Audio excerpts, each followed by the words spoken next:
Você está ouvindo o audiobook de Revista Espírita de 1858, de Allan Kardec. Agora, você vai ouvir o capítulo 92. Novembro. Médium Pintor. Nem todos podem ser convencidos pelo mesmo gênero de manifestações espíritas, por isso foi preciso que se desenvolvessem médiums de vários tipos. Nos Estados Unidos, há os que fazem retratos de pessoas falecidas há muito tempo, e que jamais haviam visto. E como a semelhança é notada imediatamente, as pessoas sensatas que o testemunham não deixam de se converter. O mais notável desses médiums é talvez o Sr. Rogers, que já citamos, volume 1, página 239-1, residente em Columbus, onde exercia a profissão de alfaiate. Devemos acrescentar que não possuía qualquer outra habilitação profissional. Aos homens instruídos que têm dito e repetido, a propósito da teoria espiritualista. Recorrer aos espíritos não passa de hipótese. Um exame atento prova que nem é a mais racional, nem a mais verossímil. A esses, sobretudo, oferecemos a tradução que segue, abreviadamente, de um artigo publicado a 27 de julho, último pelo Sr. Lafayette R. Ridley de Attica, Indiana, para os editores do Spiritual Age, que a publicaram na íntegra na edição de 14 de agosto. Em maio último, o Sr. E. Rogers, de Cardington, Ohio, conhecido médium pintor que faz retratos de pessoas que não mais se encontram neste mundo, veio passar alguns dias em minha casa. Durante sua rápida visita, foi influenciado por um artista invisível, que deu o nome de Benjamin West. Ele pintou alguns belos retratos, em tamanho natural, assim como alguns outros de qualidade algo inferior. Eis algumas particularidades relativas a 2 desses retratos. Foram pintados pelo dito E. Rogers, num quarto escuro, em minha casa, no curto espaço de 1h30, tempo este do qual meia hora mais ou menos, decorreu sem que o médium tivesse sido influenciado, e que aproveitei para examinar o seu trabalho, ainda não concluído. Rogers caiu novamente em transe, e terminou esses retratos. Então, embora nenhuma indicação tivesse sido dada quanto às pessoas representadas, um dos retratos foi imediatamente reconhecido como sendo de meu avô, Elias Gridley.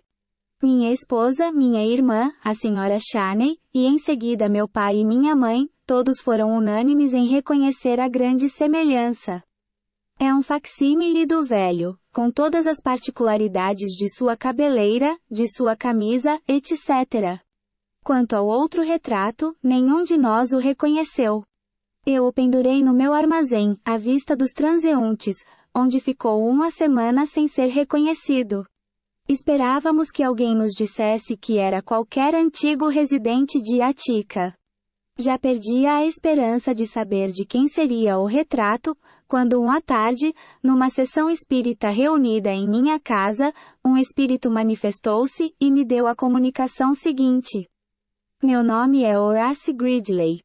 Há mais de 5 anos deixei meus despojos. Morei muitos anos em Natchez, no Mississippi, onde ocupei o cargo de xerife. Minha única filha mora lá. Eu sou primo de vosso pai. Outras informações a meu respeito podem ser obtidas, dirigindo-se ao vosso tio, o Sr. Gridley, de Brownsville, no Tennessee. O retrato que tendes em vosso armazém é o meu, da época em que vivia na Terra, pouco tempo antes de passar a esta outra existência, mais elevada, melhor e mais feliz. Ele se parece comigo, pelo menos tanto quanto me foi possível retomar a fisionomia de então, pois que isto é indispensável quando nos pintam. Nós fazemos o mais que podemos para dela nos recordarmos, conforme o permitam as condições do momento. O retrato em questão não está acabado como eu o desejava. Há umas ligeiras imperfeições, que o Sr. West diz provirem das condições em que se achava o médium.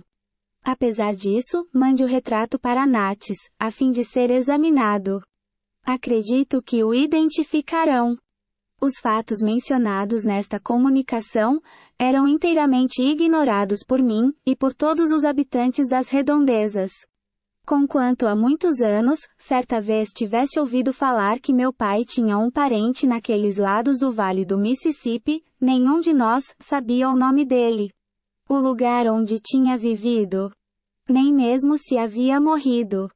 Só muitos dias depois, é que soube por meu pai, que morava em Delphi, a 40 milhas daqui, qual havia sido o lugar de residência de seu primo, de quem há cerca de 60 anos ele quase não ouvira mais falar.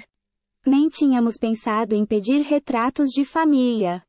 Eu apenas tinha posto em frente ao médium, uma nota com os nomes de cerca de 20 antigos moradores de Attica, não mais deste mundo, de alguns dos quais desejávamos obter o retrato.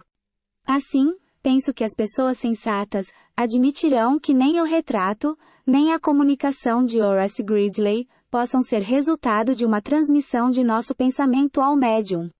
Aliás, é sabido que o Sr. Rogers jamais conheceu qualquer dos homens cujo retrato pintou, e dos quais provavelmente jamais ouvira falar, porque é inglês nato.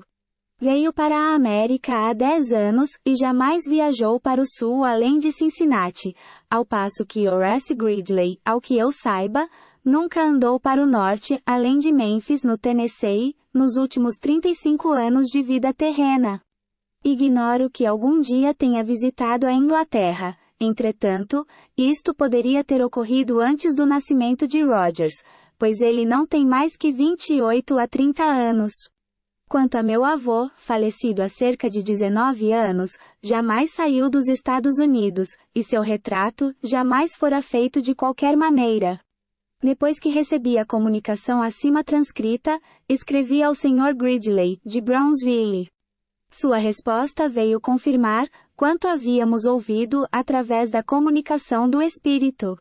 Consegui ainda o nome do único rebento de Horace Gridley, que é a Sra. L.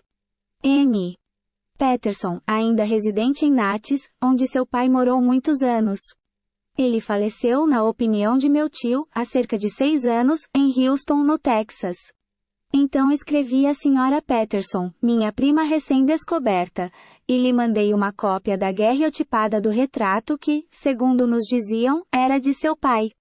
Na carta ao meu tio de Brownsville, eu nada disse relativamente ao principal objetivo de minhas pesquisas, como nada disse à Sra. Patterson. Nem a razão de lhe enviar o retrato, nem como o havia obtido, nem quem era a pessoa que o mesmo representava. Apenas perguntei à minha prima se nele reconhecia alguém. Respondeu-me que ao certo não poderia dizer de quem era o retrato, mas me assegurava de que era parecido com seu pai, na época de sua morte. Depois eu lhe escrevi que nós o havíamos também tomado como se fosse de seu pai, sem lhe dizer, entretanto, como o havíamos obtido. A resposta de minha prima dizia, em suma, que na cópia remetida todos haviam reconhecido seu pai, antes que eu lhe tivesse dito quem o retrato representava.